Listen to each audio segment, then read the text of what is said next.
The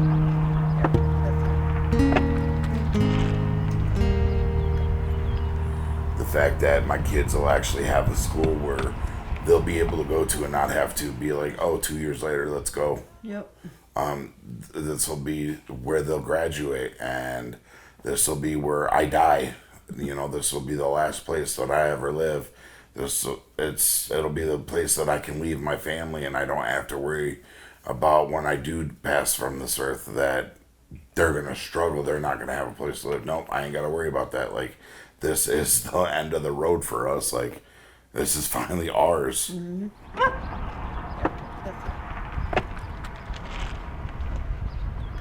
These are the first 4 of the 10 single-family housing units that we're developing as part of a partnership with the city of Hillsboro to bring affordable home ownership options into the city.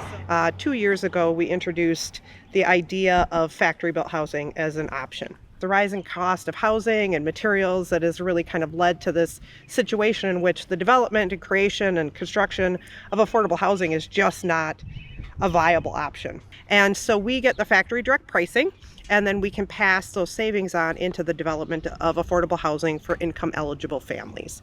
And so this development was a partnership with the city of Hillsboro. They actually donated the lots, and they're providing some tax incremental financing dollars. This concept of housing development through the cross mod as an opportunity for smaller municipalities in rural areas to bring affordable housing into their communities. In Hillsboro, Wisconsin, Habitat for Humanity of the Greater La Crosse region is developing a small neighborhood of factory-built homes. Factory-built housing allows Habitat for Humanity to build needed homes and keep them affordable for local residents. But as my latest story explains, local land use and zoning restrictions can make the Hillsboro project tricky to replicate in other Wisconsin towns and cities. When people think about it in concept, they have a picture in their head of what these houses are going to look like, and it's not until you see them standing there and get in and walk through and touch things that you're like, no, this is like any other house. Beautiful. Wisconsin needs more affordable housing, but building new homes takes a lot of time and money. Factory-built homes can be made faster, on a larger scale, and with less waste for less money. That's why experts describe the homes as one of the last paths of affordable homeownership. People often use the dated term mobile to describe certain factory-built homes. The houses are delivered by truck, but once they're placed on the ground, most never move. Many look identical to normal or site-built homes. Advocates say stigma around the homes can make it difficult for someone to buy a manufactured home and place it in a residential neighborhood. And you can see actually under this black webbing is the chassis for the home. So because it's a manufactured home, it actually comes on a chassis. And so the chassis is still attached, it's just underneath everything. And then you can see the steel reinforcements that you would not see on a stick-built home. This house is solid. That welcoming atmosphere that really doesn't allow for people to distinguish between, standard housing and affordable housing. My favorite part of all of the houses that we have are the kitchens. Those are kind of your quintessential where the family gets together, they cook meals, they eat. You can kind of see, what kind of sets aside, a stick-built home from a factory-built home. You can clearly see the marriage line.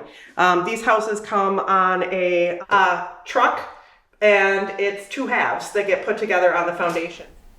But it's hard to get rid of that stigma. It's hard to get rid of what we've traditionally thought of as factory-built housing. Those are substandard homes. Those are cheap homes. Those are homes that are going to drive down the value of the properties in our neighborhood.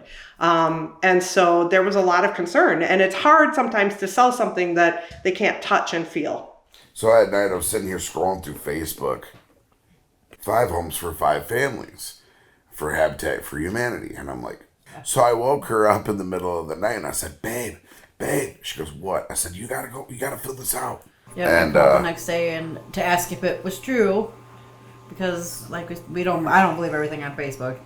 And they're like, yep, it's true. The Bessel family has struggled to find safe, sustainable housing that meets their needs. When Katie and Russell Bessel learned Habitat for Humanity of the Greater La Crosse region was accepting applications from 5 families, They jumped at the chance to live in one of the new developments. By May 29th, after waiting for a call they hoped would change their lives, they had started to accept they had not been chosen.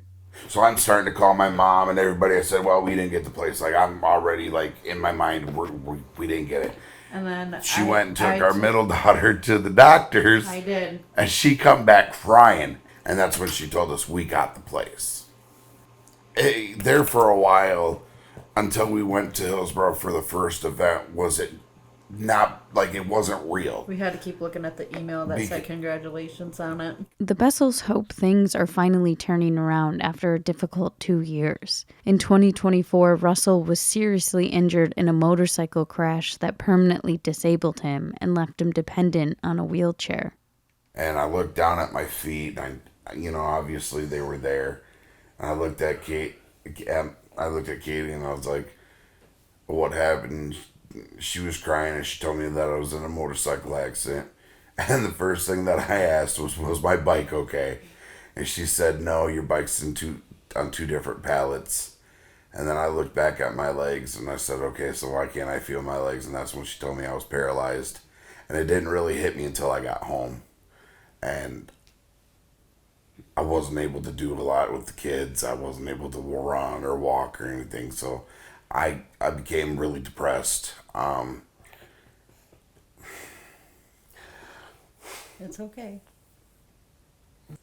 We've been through a lot this last year and a half. We've been through so much. We've been through hell and back for 11 years, and we're still together. We're still alive. Russell sleeps, bathes, and eats in the living room because navigating the apartment's narrow hallways and doorways in his wheelchair is extremely difficult.